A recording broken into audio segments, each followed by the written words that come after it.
हा व्हिडिओ बघत असताना माझ्या मागचं हे जे सुंदर पेंटिंग आहे ते आपोआप हलू लागलं तर आपल्यासोबत अनेकदा असं होतं की रात्रीच्या अंधारात जेव्हा आपण एखाद्या चित्राकडे टक लावून पाहत असतो तेव्हा ते चित्र आपोआप हलतंय असा भास आपल्याला होतो.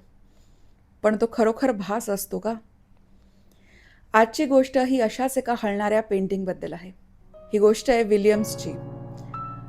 ऑक्सफर्डच्या संग्रहालयामध्ये तो वेगवेगळ्या पद्धतीच्या चित्रांना क्युरेट करणारा, त्यांना गोळा करणारा असा एक क्युरेटर होता. अतिशय अभ्यासू, जिज्ञासू, जुन्या पेंटिंग्समध्ये इंटरेस्ट असलेला असा हा विलियम्स होता. ही गोष्ट 1900च्या काळात घडते आहे. त्यामुळे त्या काळातले लोक, त्यांच्या आवडीनिवडी, त्या काळातली घरं, हे सगळं तुम्ही ही गोष्ट ऐकताना इमॅजिन करू शकता. तर हा जो विलियम्स होता, याच्याकडे एके दिवशी त्याचा एक मित्र एक जुनं असं पेंटिंग घेऊन आला. ते एक मेझोटिंट प्रकारचं पेंटिंग होतं. आता मेझोटिंट म्हणजे काय, तर एक प्रकारचा धातू असतो. त्या धातूला वेगवेगळ्या ठिकाणी वाकवून त्याचा पृष्ठभाग जो आहे तो खडबडीत केला जातो, जेणेकरून त्याच्यावर जेव्हा पेंटिंग होईल, चित्र काढलं जाईल, तेव्हा वेगवेगळे शेड्स निर्माण होतील आणि त्या वेगवेगळ्या शेड्समुळे ते चित्र जे आहे ते अधिक छान दिसेल, अधिक त्याला एक डेप्थ येईल, एक प्रकारची गूढता त्या चित्राला प्राप्त होईल.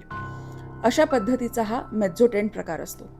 तर असंच एक मेझोटेंटचं चित्र त्याचा हा मित्र विलियम्सकडे घेऊन येतो. विलियम जेव्हा त्या चित्राकडे बघतो तेव्हा त्याला त्याच्यात काही खास असं जाणवत नाही. अतिशय सामान्य पद्धतीचं ते चित्र होतं. एक जुन्या पद्धतीचं इंग्लिश हाऊस, लाकडी घर, दुमजली असलेलं.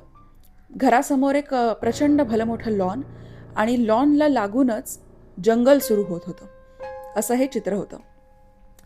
विलियम्सने विचार केला की काही खास चित्र नाहीये, पण आपल्या संग्रहालयामध्ये तेवढीच आणखीन एका चित्राची भर पडेल, म्हणून त्याने ते चित्र विकत घेतलं आणि दुसऱ्या दिवशी संग्रहालयामध्ये लावायचं म्हणून तो स्वतःच्या घरी घेऊन गेला. रात्री त्याने ते भिंतीवरती लावलं. एकदा शेवटचं त्या चित्राकडे बघितलं आणि मग तो झोपी गेला. दुसऱ्या दिवशी जेव्हा विलियम्स उठला तेव्हा त्याचा मित्र बिंक्स हा त्याच्या भेटीला आला. तर आता विलियमचा जो ग्रुप होता, अवतीभोवतीचे जे लोक होते, ते सगळेच असे कलाकार, चित्रांमध्ये रस असलेले, कलेमध्ये इंटरेस्ट असलेले असे होते. त्यामुळे या चित्राबद्दल बिंक्सला काय वाटतं म्हणून त्याने त्याचं मत विचारण्यासाठी त्याला ते चित्र दाखवलं. बिंक्सने त्या चित्राकडे एकदा बघितलं आणि तो म्हणाला की बाकी सगळं ठीक आहे, पण ते जंगलामधून जी आकृती येते ना बाहेर, ती मला काहीशी भयानक वाटते रे. बिंक्सची ही टिप्पणी ऐकून विलियम्स जरा चरकला. आकृती? कोणती आकृती? मला तर हां, हो रे, एक धूसरशी आकृती जंगलातून लॉनकडे येते असं त्या चित्रामध्ये दिसत होतं. आता ती आकृती कोण आहे, कशाची आहे, हे काहीच कळत नव्हतं. संपूर्णपणे काळी आकृती दिसत होती. आपल्या हे कसं लक्षात आलं नाही, विलियम्सला वाटलं. कारण आपण तर चित्रांचे क्युरेटर आहोत, आपण तासनतास चित्र पाहिली आहेत, अभ्यासली आहेत, पण ही बारीक गोष्ट आपल्या लक्षात कशी काय नाही आली. विलियम्सला जरा खटकलं, पण त्याने सोडून दिलं. जाऊ दे, नसेल आपल्या लक्षात आलं असा विचार करून तो इतर कामं करण्यासाठी निघून गेला. तो दिवस असाच गेला. रात्री विलियम्स झोपला आणि दुसऱ्या दिवशी जेव्हा तो उठला तेव्हा त्याचा शेजारी त्याच्या भेटीस आला. दोघंजण नाश्ता करण्यासाठी डायनिंग टेबलवरती बसले. शेजारी चहाचा कप घेऊन तो तोंडाला लावणार तेवढ्यात त्याचं लक्ष त्या चित्राकडे गेलं. हातातला कप सुटला आणि खळकन फुटला. विलियम्सने त्याच्याकडे बघून विचारलं, काय झालं, असा अचानक का दचकलास तू? ते ते ते ते चित्रामध्ये ते काय आहे? विलियम्सने चित्राकडे बघितलं आणि यावेळेस ती जी जंगलातनं बाहेर येणारी आकृती होती ती आता लॉनच्या मधोमध दिसत होती. जणू काही कोणीतरी 4 पायांवरती रांगत रांगत जंगलातून लॉनकडे आलं होतं असं त्या चित्रात दिसत होतं. पूर्णपणे काळ्या अंगरख्यामध्ये ती आकृती सामावलेली होती, त्यामुळे त्याचे हात, पाय, डोकं काहीच दिसत नव्हतं. त्या काळ्या अंगरख्यामुळे अधिकच गूढता आणि एक भयानकता त्या चित्राला प्रकट होत होती. आता मात्र विलियम्स चांगलाच घाबरला. ही आकृती तर काल इथे होती, आता आता पुढे कशी काय आली? त्याच्याकडे या प्रश्नाचं काही उत्तर नव्हतं. पण आता मात्र विलियमने ठरवलं की आपण जरा अवतीभोवतीच्या लोकांचं सुद्धा ओपिनियन घेऊया, त्यांना सुद्धा विचारूया की हे नक्की माझेच भास आहेत का त्यांना सुद्धा हे सगळं दिसतंय. म्हणून त्या रात्री विलियम्सने बिंग्सला, त्याच्या मित्राला, त्याच्या शेजाऱ्याला आणि त्याच्या घरगड्याला अशा तिघांनाही बोलवलं आणि हे सगळं प्रकरण सांगितलं. आणि आता हे चौघं जण मिळून त्या पेंटिंगकडे टक लावून पाहू लागले. चौघही आशा करत होते काही हलताना दिसेल का, ती जी आकृती आहे आता ती पुन्हा हलणार आहे का. अशा विचारात ते चौघजण असताना बिंग्स म्हणाला की कोण असेल हा व्यक्ती, हा माणूस, आणि मुळात हे घर कोणाचं आहे याचा जरा आपण तपास केला पाहिजे नाही का. घरगड्याला सुचलं. तो म्हणाला की आपलं हे जे गाव आहे हे एवढं छोटं गाव आहे की सगळेजण एकमेकांना ओळखतात, त्यामुळे या घराचा जर काही इतिहास असेल, असं घर खरोखर असेल तर आपल्याला गावाच्या लायब्ररीमध्ये काहीतरी कागदपत्र सापडतील, पुस्तक सापडेल, काहीतरी इन्फॉर्मेशन नक्की सापडेल. विलियम्स या बोलण्यामध्ये गुंतला होता आणि तेव्हा अचानक त्याने जेव्हा चित्राकडे बघितलं तेव्हा मात्र त्याच्या पायाखालची जमीनच सरकली, त्याच्या अंगावर शहारा आला. कारण आता ती जी आकृती होती ती त्या घराच्या खिडकीच्या अगदी जवळ जाऊन उभी होती, जणू काही ती त्या घराच्या डोकावून पाहतीये. आता मात्र सगळेच जण चरकले, घाबरले. हा नेमका काहीतरी भूताटकीचा प्रकार असावा, काहीतरी भयानक इथे चाललेलं आहे याची खात्री सगळ्यांना पटली. त्या रात्री विलियम्सला झोप लागली नाही. तो त्या चित्राकडे सतत बघत होता. मात्र तो बघत असताना ते चित्र हलत नसे. त्याचं लक्ष हललं की मात्र त्या चित्रात काहीतरी गडबड व्हायची. दुसऱ्या दिवशी जेव्हा विलियम्स उठला तेव्हा त्याने त्या चित्राकडे बघितलं आणि आता मात्र त्याची खात्री पटली की नेमका काहीतरी भयानक प्रकार आहे. कारण आता मात्र त्या चित्रातली आकृती गायब झाली होती. जणू काही ती आकृती त्या घराच्या खिडकीतून घराच्या आत गेली होती.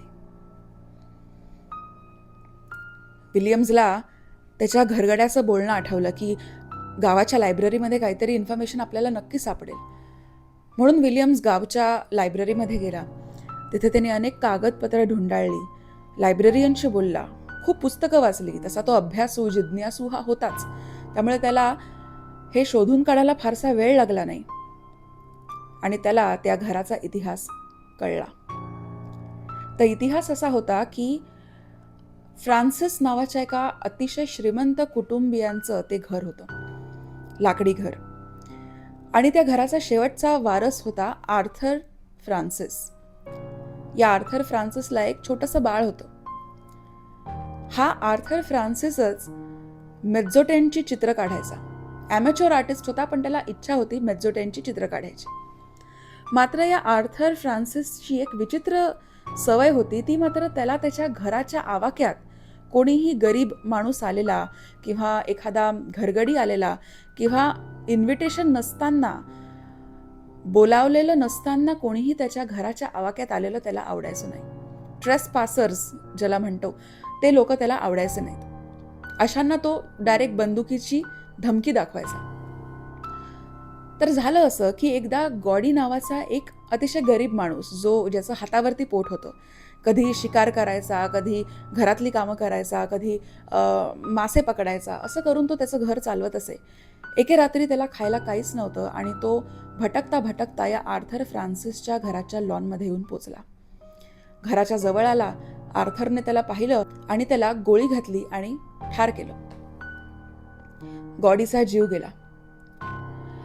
गावात अशी वदंता पसरली होती की गॉडीचे जे काही मित्र होते त्यांनी या गोष्टीचा सूड उगवण्याचा प्रयत्न केला आणि आर्थर फ्रान्सिसचं जे छोटंसं बाळ होतं ते अचानक गायब झालं आणि त्यानंतर कधीच पुन्हा दिसलं नाही. मात्र जेव्हा ते चित्र विलियम्सने पुन्हा पुन्हा बघितलं तेव्हा त्याला कळलं की ती अफवा कदाचित खोटी होती. गॉडीच्या मित्रांनी नाही तर कदाचित गॉडीने स्वतःच तो सूड उगवला होता. मृत्यूच्या नंतर विलियम्सला जाणवलं की कदाचित ही गोष्ट आपल्याला सांगण्यासाठीच ते चित्र हलत होतं. इतके वर्ष त्या गोष्टीला निघून गेले होते, मात्र गॉडीच्या आत्म्याच्या मनात ही अजून इच्छा बाकी असेल की मला ही गोष्ट कोणाला तरी सांगायची आहे. मी त्या बाळाला घेऊन पळून गेलो, ते का पळून गेलो, मी नेमकं काय केलं, का केलं, हे कोणाला तरी सांगावं अशी त्याची इच्छा असावी. आणि ती गोष्ट त्याने विलियम्ससारख्या एका भावूक सेन्सिटिव्ह कलाकाराला सांगितली होती. त्यानंतर विलियम्सने बऱ्याचदा त्या चित्राकडे बघितलं, त्याचा अभ्यास केला, मात्र ते चित्र पुन्हा कधीच हललं नाही.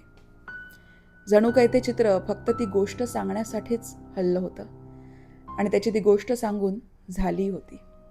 त्यामुळे पुन्हा कधी एखाद्या जुन्या वस्तूंच्या दुकानात तुम्ही गेलात आणि एखादी जुनाट वस्तू तुम्हाला आवडली, तर ती विंटेज आहे म्हणून विकत घेण्याआधी थोडासा विचार करा. कोणास ठाऊक कोणाच्या भावना, कोणाचा आत्मा तिथे गुंतलेला